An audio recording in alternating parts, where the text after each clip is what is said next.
Здравей и добре дошла на канала ми. Аз съм Зорница Малева, позитивен психолог, лайф коуч и relationship коуч. Днешната тема е свързана с изневярата. Много тежка тема и за мъже, и за жени. И може би видеото ще е около 30 минути, защото ще говорим малко по-подробно за изневярата. Защо се случва, как да я преодолееме и как въобще да не ни изневерява в отношенията. Защо сме стигнали до там. Започваме с това да погледнем назад към твоето детство.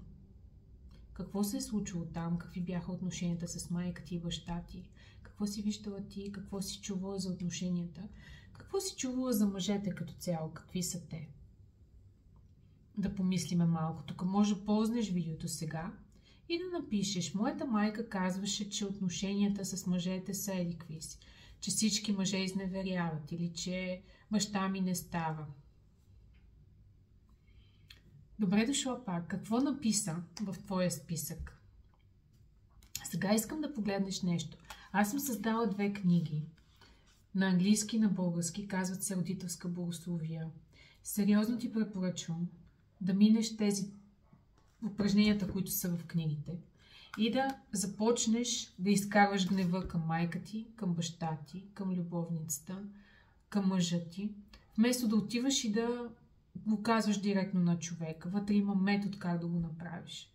За да върнеш, да се изпълниш, да върнеш в себе си това, което липсва. Когато ни изневеряват, основната причина да ни изневеряват е, че всъщност ние изневеряваме на себе си.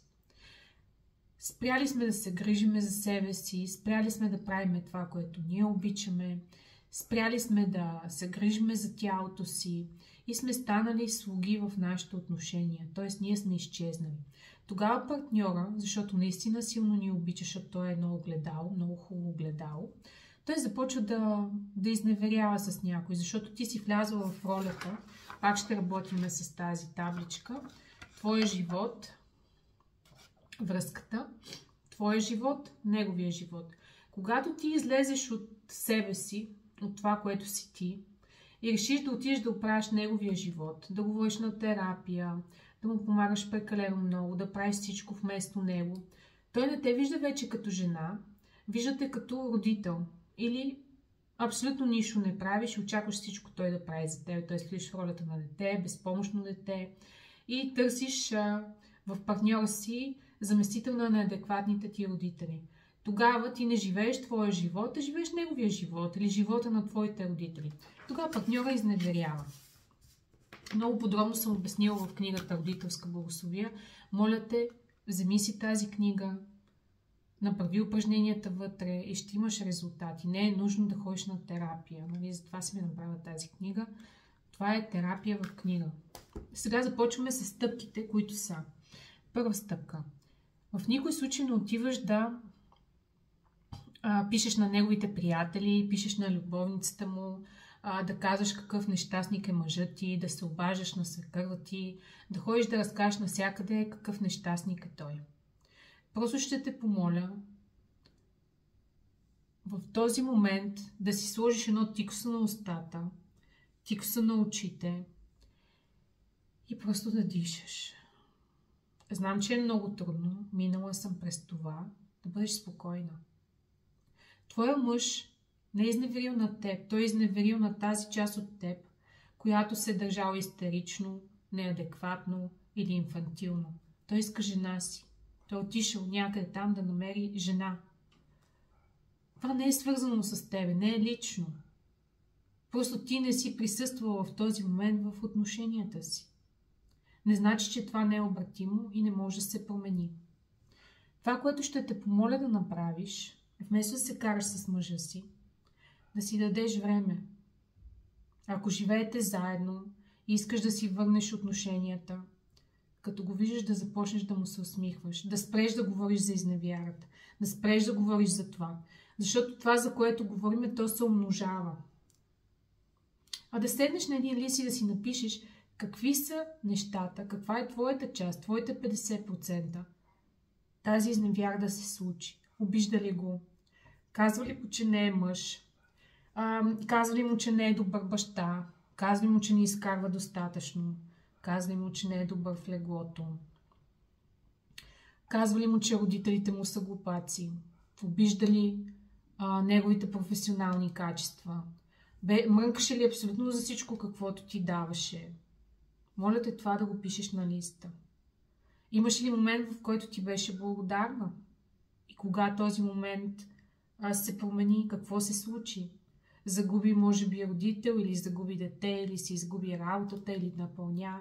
И защо в този момент реши, че имаш правото да слагаш всичките твои нужди и проблеми върху мъжа си? Това е първата стъпка, да осъзнаеш ти как си допринесла това да се случи. Защото, вярваш ли не, всичките мъже са моногамни. И мъжете наистина не искат да изневеряват. Те са просто огледало на нас самите. И когато ти много силно изневеряваш на себе си, на това, което си обещала да направиш и не го правиш, мъжът ти няма друго нещо, което да направи, защото те обича, освен да ти изневери.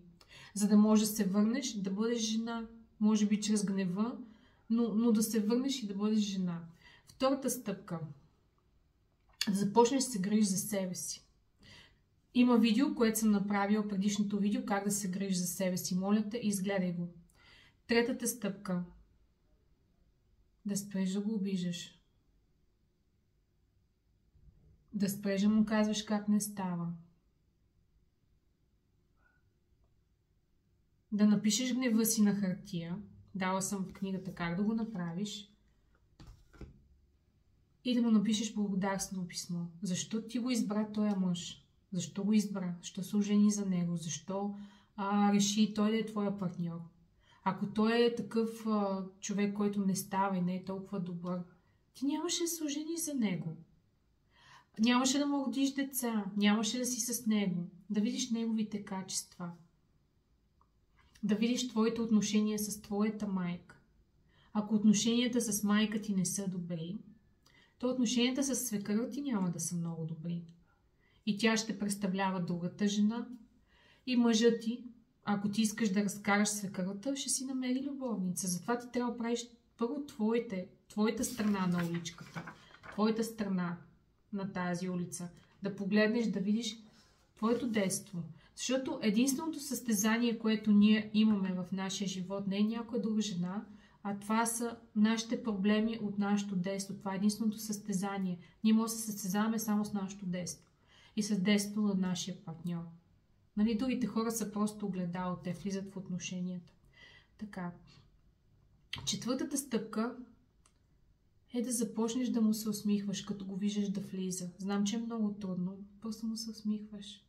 И му кажеш, радвам се, че те виждам. Той е отишъл при другата жена, защото тя се държи добре с него. Не защото тя е мис свят и е най-невероятната красавица, а просто защото може да го изслуша и може да се държи добре с